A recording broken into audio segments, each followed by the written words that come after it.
Hey people, today let's make vermicelli pudding. Let's take a look at the ingredients first.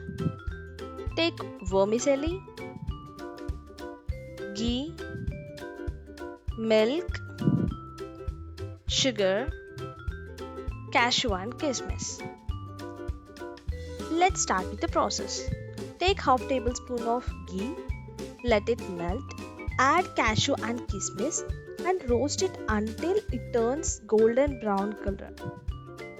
Once done, transfer it into a bowl. Now add some more ghee and add vermicelli to it.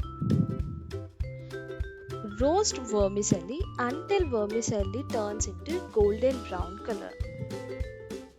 Once done, transfer it into a bowl. Now add some milk, let it boil.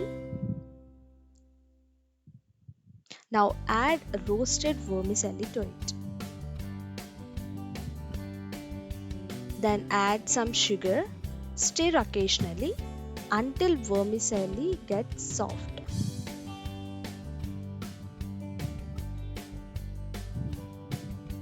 Once done, transfer it into a bowl.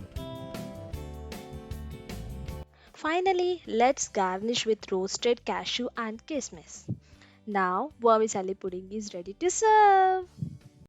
If you like this video, please like, subscribe and hit bell icon for the latest updates and don't forget to leave a comment below. Thank you for watching.